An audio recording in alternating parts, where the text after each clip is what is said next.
लगे क्यों रो रहे हो?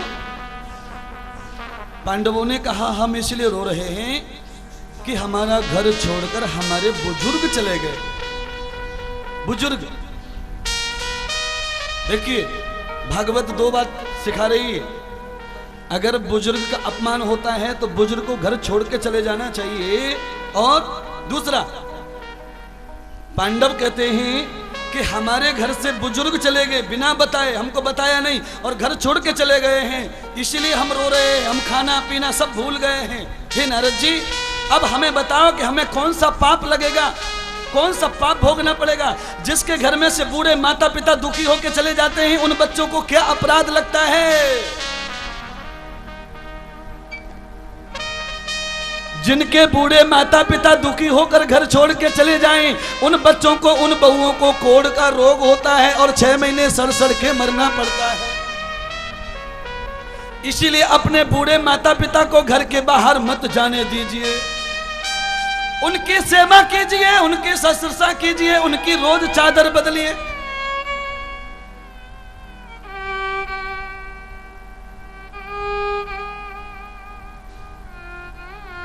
नारद ने समझाया, हे युधिष्ठिर, इसमें तुम्हारा तनक भी दोष नहीं है। ये तो तुम्हारे काका का बड़मपन है कि विदुर जी समय पर आए और तुम्हारे काका धृतराष्ट्र का और तुम्हारी चाची का कल्याण करने के लिए उन्हें काशी ले गए हैं। मैं अपनी आंखों से देखकर आया हूं कि विदुर जी आदित्य करो। विदुर जी बैठे हैं आसन पर, वो साधु बनकर के उनके सामने धृतराष्ट्र और गांधारी दोनों काशी में गंगा में समाधि ले गए हैं और भगवान नारायण ने उन्हें अपने शरण में ले लिया है, उन्हें भगवान ने अपना धाम दे दिया है। इसलिए हे पांडवों, बुढ़ापे में जो लालच विदुर और गांधारी को था, मुझे तो ऐसा लगता है वही लालच तुम्हारे अंदर भी है, क्योंकि अब तुम्हारी भी उम्र तो 100 साल की होने जा रही है। अभी भी तुम राजा बनना चाहते हो, तुम्हें भी वैसे ही आकर के कोई टोकेगा रोकेगा अगर बुढ़ापे तक सुख चाहोगे तो।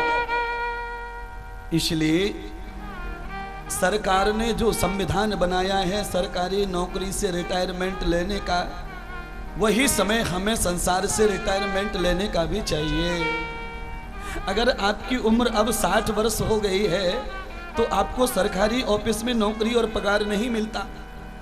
वैसे ही अगर आपकी उम्र 60 वर्ष हो गई है तो आपको संसार भी फल नहीं दे सकता है। संसार में आदमी को फल केवल 50 वर्ष तक ही मिलता है। 50 वर्ष के बाद संसार में तुम जो भी काम करोगे वो काम तुम्हारा झूठा पड़ेगा और दुखदायी पड़ेगा, वो सफल नहीं हो सकता है। इसलिए 50 वर्ष के बाद जिनका मोह बेटा में रहता है, बहू में रहता है, खेती में रहता है, दुकान में रहता है, वो बूढ़े माता पिता दुख पाते हैं, कष्ट पाते हैं, बीमार पड़ते हैं। बस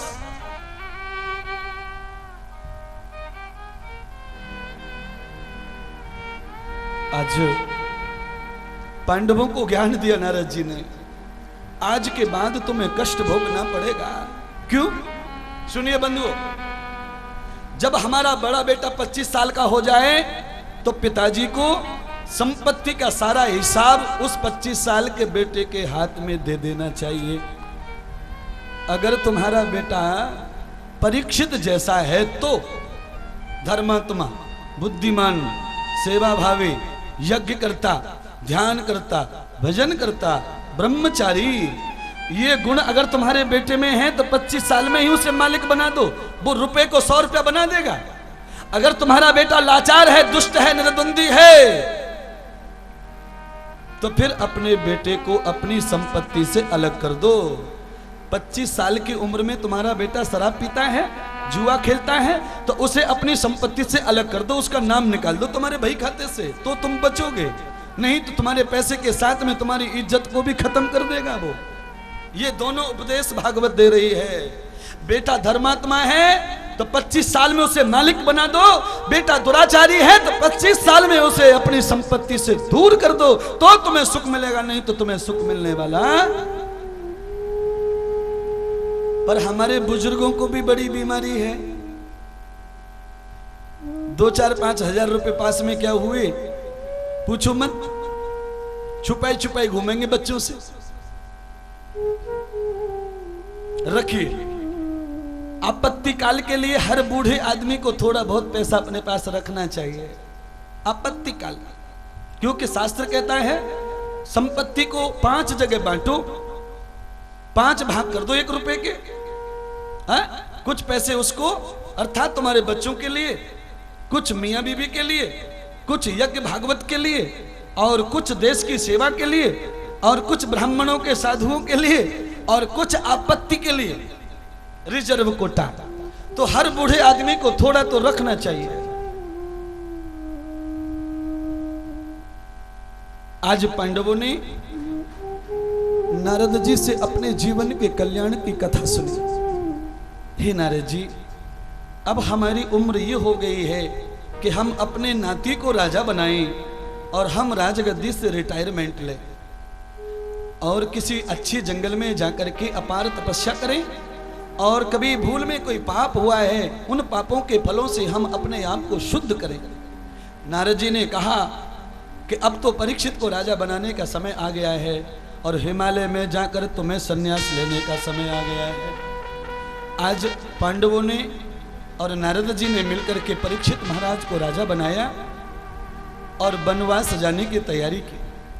द्रौपदी को लेकर 5 पांडव हिमालय के वनवास की तरफ चले। जाते जाते अपने पुत्र को उपदेश दिया, हे परीक्षित, राजा बनने के बाद में व्यक्ति के पास में 70% बुराइयां आती हैं और 30% अच्छाई आती है। आदमी जब राजा बनता है तो वो 70% पाप करता है और 30% पुण्य करता है। इसलिए हे पुत्र, हस्तिनापुर में जिस राजा ने पाप किया है उसकी राजगद्दी का विनाश हुआ है, और जिस राजा ने धर्म किया है उसकी राजगद्दी को यश मिला है। इसलिए हे पुत्र, तू पांडवों का पोता है, इसलिए भूल से भी कभी अपराध नहीं करना, कभी प्रजा का दिल नहीं दुखाना, कभी किसी का झूठा धन नहीं खाना, प्रजा से कभी टैक्स वसूल मत करना। और नारद जी ने कहा, पांडवों, एक बात और कह दो तुम्हारे बेटे को, आज से सही 6 महीने के बाद जब मकर संक्रांति का पर्व आएगा, उत्तरायण लगेगा, उसी समय द्वापर की समाप्ति होने वाली है और नया कलयुग आने वाला है। जब कलयुग का प्रारंभ होगा तो राजा राज धर्म नहीं निभाएगा, ब्राह्मण ब्राह्मण धर्म नहीं निभाएगा, गुरु गुरु धर्म नहीं निभाएगा, विद्या विद्या धर्म नहीं निभाएगी। जो भी संसार चलेगा वो केवल अपने स्वार्थ के लिए चलेगा। कलयुग जब आएगा तो कलयुग की पहचान राजा परीक्षित को करवाई गई। कलयुग में काला रूप रहेगा आदमी का। काला रूप मतलब चमड़ी कितनी भी गोरी हो सकती है पर कर्मों में बड़ी कालमा रहेगी, क्योंकि नाम ही कलयुग है। 4 युगों को 4 भागों में बांटा है। कलयुग में क्या होगा? कलि शयानो भवति। कलयुग में आदमी सोने में ज्यादा खुशी मनाएगा, सोने में। कलि शयानो भवति। आदमी को सोने में जो आनंद मिलेगा किसी चीज में आनंद नहीं मिलेगा कलयुग में। कलयुग, और ये कलयुग आदमी के जीवन में रोज आता है। आज परीक्षित महाराज को यह दर्शन दिया है। पांडव चले गए हिमालय। हिमालय में जाकर पांडवों ने अपने अपने आसन को ग्रहण किया, और आसन जब ग्रहण किया है तो सबसे पहले नकुल को मृत्यु आई है। उल्टी गंगा बह रही है। मृत्यु धर्म हो तो मृत्यु पहले युधिष्ठिर को आनी चाहिए, पर छोटे भाई को मृत्यु आई। नकुल को, सहदेव को, अर्जुन को, भीम को, द्रौपदी को मृत्यु आ गई। ये 5 प्राणी मृत्यु के मुंह में चले गए, पर युधिष्ठिर महाराज अब नहीं मरने वाले नहीं। क्षण क्षण देख मृत्यु तजौ भार अपार। क्षणैवेति मृत्युदाम देव देवयोगम मृत्यु कालेषु भवेत योग मृत्युनाम तद योगम तथैव च।